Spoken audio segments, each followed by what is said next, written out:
প্রিয় ছাত্রছাত্রীরা, আজকের পর্বে আলোচনা করব উচ্চ মাধ্যমিক তোমাদের পল সায়েন্স অর্থাৎ রাষ্ট্রবিজ্ঞান বিষয়ে প্রত্যেকটি অধ্যায় থেকে বাছাই করা গুরুত্বপূর্ণ কতগুলি এমসিকিউ প্রশ্ন নিয়ে আলোচনা করব আজকের এই পর্বে।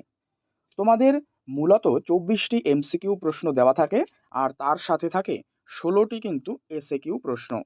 এই টোটাল 40 এক মার্কসের প্রশ্ন, আর বাকি 40 বড় প্রশ্ন। ভিডিওর শুরুতেই বলছি, তোমাদের 8 মার্কসের যে প্রশ্নগুলো সেগুলো ইতিমধ্যেই দিয়ে দেওয়া হয়ে গেছে, অর্থাৎ লাস্ট মিনিট সাজেশন বাছাই করা, সেখানে কয়েকটি মাত্র প্রশ্ন দেওয়া রয়েছে, 8টি মতো প্রশ্ন রয়েছে। অবশ্যই পর্বটা তোমরা দেখো, সেই প্রশ্নগুলো প্র্যাকটিস করলে নিশ্চিত তোমরা তার মধ্য থেকে তোমাদের যে লিখতে হয় 5টি প্রশ্ন তা তোমরা অনায়াসেই পেয়ে যাবে।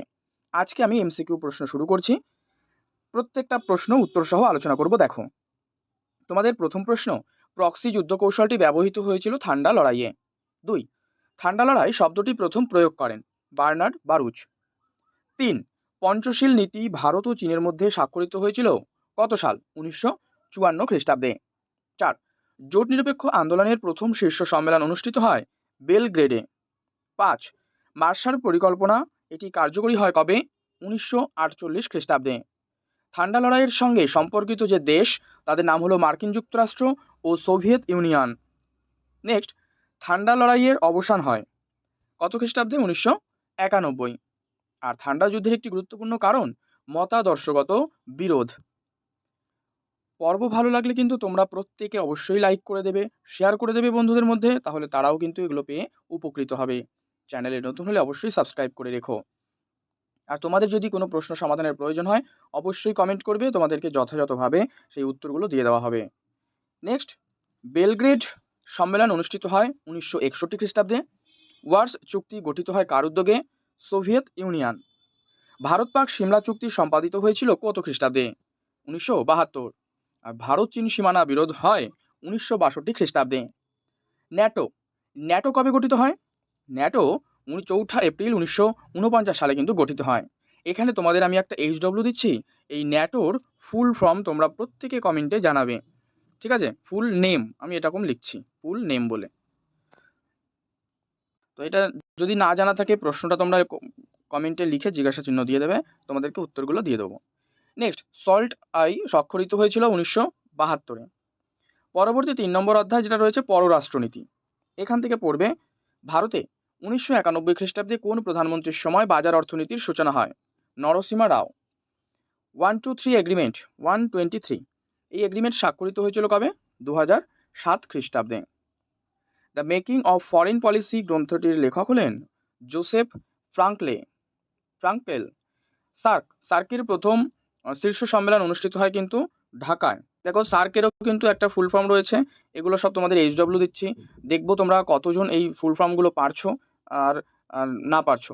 যদি না পারো দেখো অবশ্যই কিন্তু কমেন্টে লিখে দিও, উত্তরগুলো আমি তোমাদের ওখানেই দিয়ে দেবো। বর্তমানে এই যে সার্ক এর সদস্য সংখ্যা কত?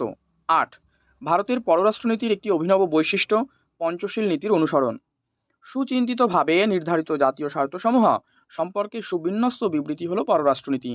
কথাটি কে বলেছেন? F.H. হার্টম্যান। পররাষ্ট্রনীতির প্রধান বিবেচ্য বিষয় কি? জাতীয় স্বার্থ। লিঞ্চপিন এর অর্থ অপরিহার্য অঙ্গ। গ্রুপ অফ 77 গড়ে উঠেছে কোন দেশগুলির মধ্যে? জোট নিরপেক্ষ দেশের মধ্যে। পঞ্চশীল জোট নিরপেক্ষতার পরিণতি বলে চিহ্নিত করেন। পঞ্চশীলকে জোট নিরপেক্ষতার পরিণতি বলে চিহ্নিত করেন কে? K.S. মূর্তি। সার্ক, যেটা একটু আগেই পড়ে এলাম, সেখানে সদস্য দেশ কতগুলি, এবং এখানে সার্ক প্রতিষ্ঠিত হয় হচ্ছে 1985 খ্রিস্টাব্দে। এবারে নেক্সট, সম্মিলিত জাতিপুঞ্জ বা রাষ্ট্রসংঘ। দেখো, শান্তির জন্য ঐক্য প্রস্তাব সাধারণ সভায় গৃহীত হয় 1950। নিরাপত্তা পরিষদে ভেটো ক্ষমতা প্রয়োগ করতে পারেন স্থায়ী সদস্যরা। সম্মিলিত জাতিপুঞ্জের পূর্ববর্তী যে সংস্থা তা হলো জাতিসংঘ। 1945 খ্রিস্টাব্দে কতটি সদস্য নিয়ে এই সম্মিলিত জাতিপুঞ্জ তার যাত্রা শুরু করেছিল? 51। UNO, United Nation of Organization, এর প্রথম মহাসচিব ট্রিগভিলি। নিরাপত্তা পরিষদের মোট সদস্য সংখ্যা 15 জন। সম্মিলিত জাতিপুঞ্জের সনদের ধারার সংখ্যা কত? 111।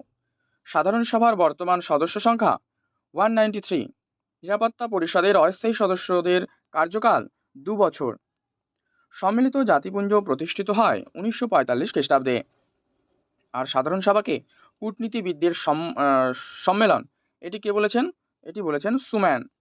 নিরাপত্তা পরিষদের যে স্থায়ী সদস্য সংখ্যা তা 5, এবং জাতিপুঞ্জের মহাসচিব নিরাপত্তা পরিষদের সুপারিশ অনুসারে কিসের দ্বারা নির্বাচিত হন? এটা কিন্তু করবে সাধারণ সভার দ্বারা নির্বাচিত হন। জাতিপুঞ্জের সনদ এটি গৃহীত হয়েছিল মানে কোন সম্মেলনে? সান ফ্রান্সিসকো সম্মেলনে। আন্তর্জাতিক বিচারালয়ে এর যে বিচারের এলাকা সেটা হচ্ছে 3টি, আর সম্মিলিত জাতিপুঞ্জের অর্ধ আইনসভা হলো সাধারণ সভা। পরবর্তী, সরকারের বিভাগ, এটা তোমাদের 6ষ্ঠ অধ্যায় বা চ্যাপ্টার 6। সরকারের বিভাগ থেকে পড়ো।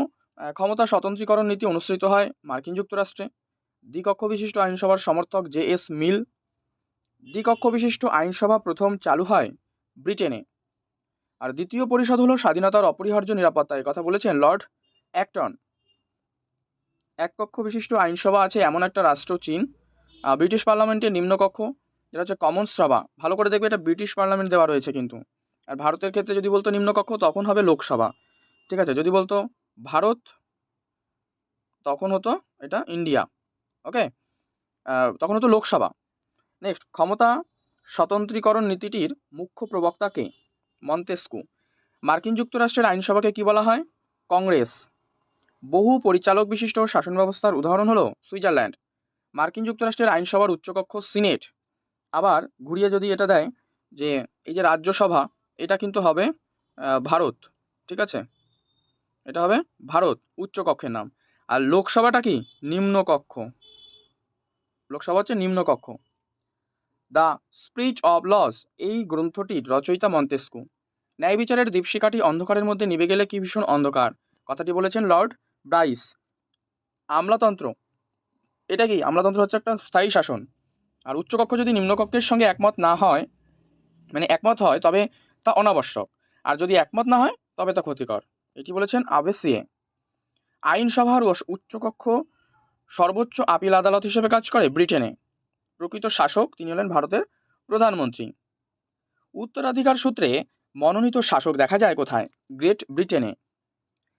এবারে তোমাদের 7ম অধ্যায় ভারত শাসন বিভাগ। সভাকে পরিচালনা করেন, এটি করবে সভাপতি। ছোট শহরগুলির স্বায়ত্তশাসন পরিচালিত হয় পৌরসভার দ্বারা। তো এই হচ্ছে তোমাদের দেখো কতগুলো প্রশ্ন আলোচনা করলাম পল সায়েন্সের অর্থাৎ রাষ্ট্রবিজ্ঞান। প্রশ্নগুলো প্র্যাকটিস করে নিও অবশ্যই। আর কোনো প্রশ্ন থাকলে সমাধানের জন্য তোমরা কমেন্ট করে জানাবে। পরবর্তী ভালো লাগলে লাইক করে দিও, শেয়ার করে দিও। চ্যানেলে নতুন হলে অবশ্যই সাবস্ক্রাইব করে রেখো।